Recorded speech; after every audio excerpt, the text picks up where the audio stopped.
creo que ya empezamos en la fase más interesante que tiene que ver con esta fase alcista de Bitcoin y quería hablar sobre algunos conceptos importantes de ahí que tiene que ver con algunas cosas que yo considero que son muy, muy, muy potencializadores de hacer que, digamos, un catalizador con el precio de Bitcoin, ¿no? En este ciclo. Creo que va a romper esquemas muy importantes. Muchos lo están viendo muy linealmente esto y creo que se equivocan.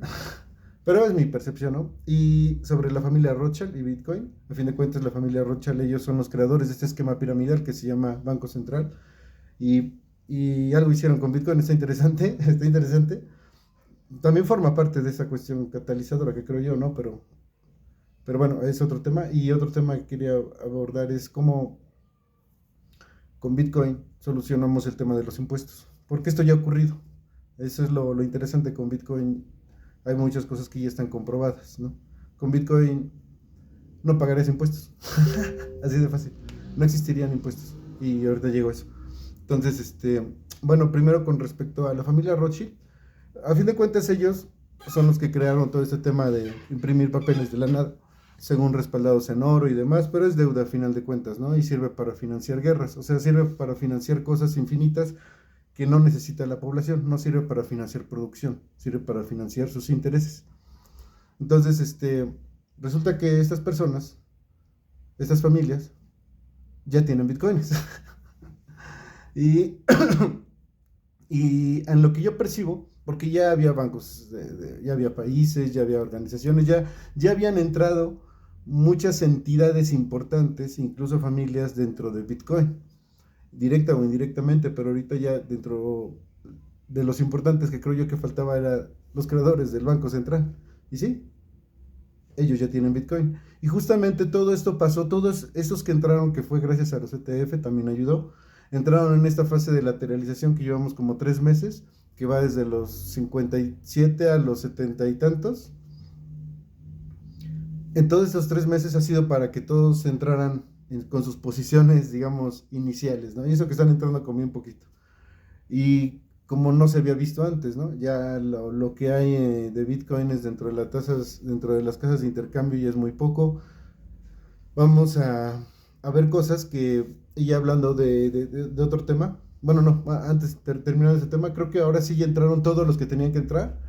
Entonces esta fase de lateralización, que duró varios meses para que entraran justamente todos los que necesitaban entrar, incluso CTF chinos, ya países, y pues principalmente estas familias, ¿no? Ya entraron todos, y ahora sí ya no falta nadie en sus marcas listos y pistoletazo de salida. Empieza junio y yo creo que ya va a empezar lo rudo. ¿Por qué? Porque creo que la guerra a la cual nos quieren llevar creo que va a ser casi que inevitable, tristemente. Y pues quieren iniciar todas composiciones parejas, digamos, en cierto modo. Para los precios que creo que va a llegar en este ciclo, creo que son posiciones muy parejas y tuvieron bastante tiempo para todos acumular lo que tenían que acumular. Y creo que este junio va a ser junio, no sé cómo le llaman. Y y así, ¿no? ¿Qué otras, bueno, qué cosas veo potencialmente que vayan a ayudar a esto, a que el precio sea muy diferente a lo que algunos piensan? Los ETF, sí o sí, sí o sí, aunque piensen que no, pienso que sí, va a ser mucha diferencia en este bull. También, lo de, aquí tengo anotado, las CBDCs que van a implementar en México y demás países en estos años, creo que también van a ayudar a este ciclo que sea muy alcista. El shock de suministro, como ya lo había comentado, y, y yo consideraba, y lo tenía aquí anotado y por eso me quedé pensando, yo tenía considerado una bajada de tipo de interés, pero dicen que posiblemente no, hasta los vayan a subir. Aún así, no creo que vaya a afectar mucho, pero yo le apostaba una bajada de tipo de interés. Muy seguramente no vaya a haber en el año, tal vez. Y si lo hacen, otro potencializador, ¿no? Entonces, eso con respecto a esta onda, ¿no? Y Y ahora ya para hablar acerca de lo de cómo con Bitcoin no pagarías impuestos. Mira, te voy a contar una historia, tal vez ya la sepas, ¿no? Acerca de Estados Unidos de hace muchos años, cuando recién se fundó, por el 1700 y tantos, ¿no? Bueno, chiste que hubo un momento, después de la guerra, con Washington de presidente, este, él hizo un impuesto al whisky. Y hubo algo, bueno, provocó algo que se llamó la rebelión del whisky. Y este presidente, ¿qué tiene que ver el impuesto del whisky? Mira, resulta que en ese entonces el gobierno, cuando subió este impuesto, realmente no existía ningún impuesto. El gobierno vivía sin cobrar impuesto a nada. El gobierno vivía, más bien, o digamos, sus ingresos eran principalmente arancelarios, o sea, impuestos hacia exportaciones e importaciones. Ganas más dinero cuando tus productos son más vendidos, lo que produce tu país es más solicitado y ganas más dinero que cuando compras productos del extranjero. Entonces, de esos impuestos es de lo que se sostenía el gobierno, pero realmente el comercio entre personas no pagabas impuesto de nada. ¿Y todo por qué? O sea, ¿por qué ocurría?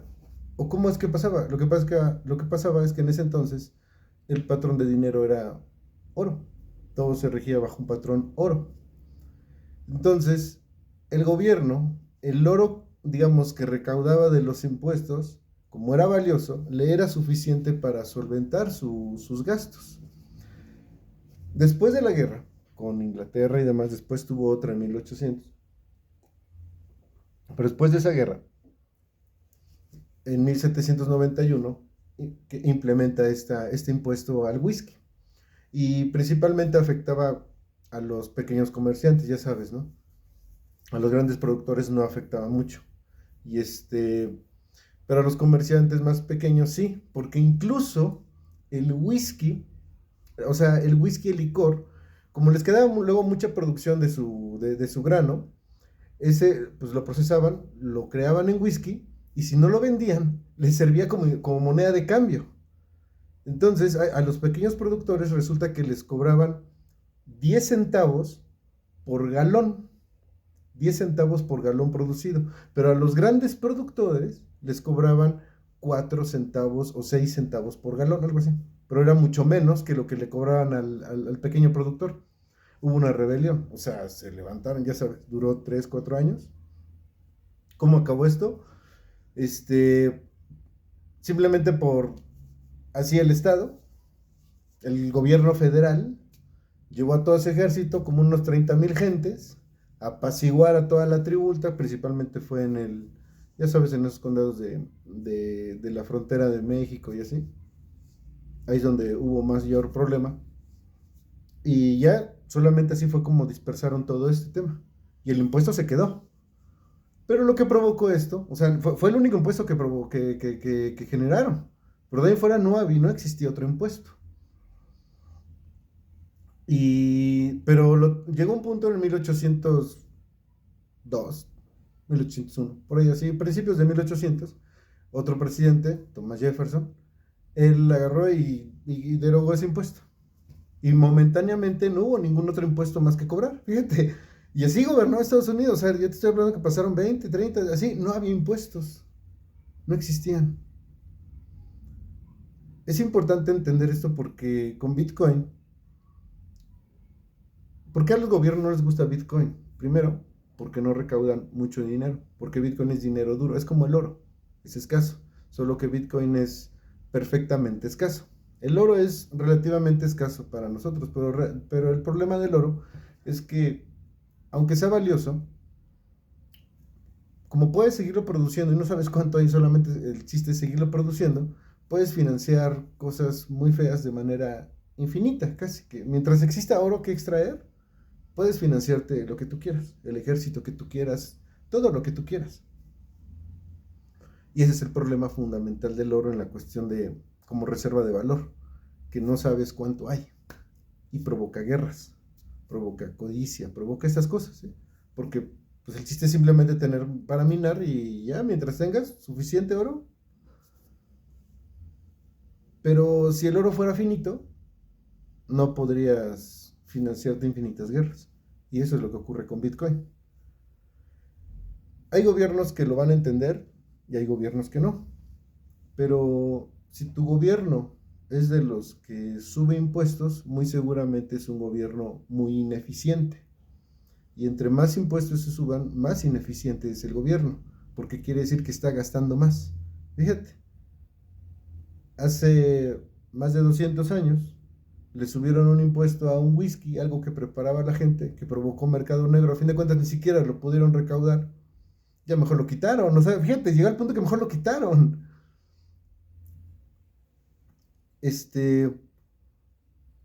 el dinero papel a los gobiernos les gusta porque financian todo lo que necesitan, todo lo que quieren. Financian votos, financian guerras, financian voluntades, financian lo que quieran. Pero con dinero duro, no. Con dinero duro, el gobierno tiene que trabajar y producir ganas, ganárselo. Después de que se quitó este impuesto, hubo otra guerra en Estados Unidos y pues, tuvo que, o sea, ganó, fue en 1810, por ahí así, antes de 1808, hubo una guerra, perdón, y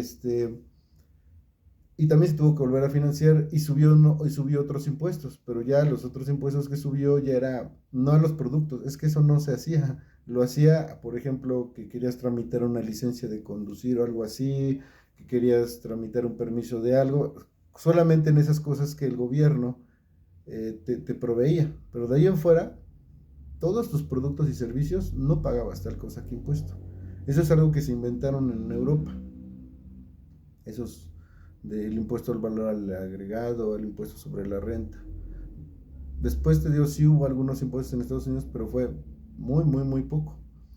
Y concretamente, con Bitcoin, como el dinero sí tiene, sí es finito y se puede medir, se puede comprobar, entonces sí puedes tener una economía global en la cual no cobres impuestos a la gente. ¿Que Bitcoin puede controlar la economía global de todos? Sí. ¿Que ahí se va a ver si me compro un café? No necesariamente, porque Bitcoin no es para eso, no es para que te compres un café y lo pagues con Bitcoins ahí, ese cafecito. No, no se construyó, es reserva de valor, es oro. Con oro no vas y compras un café, el oro lo reservas, ¿sí? Entonces, lo que va a hacer el gobierno es simplemente dinero respaldado en dinero duro, Bitcoin. ¿Se puede vivir con Bitcoin? Sí. Sería lo mejor para todos. Compra bits.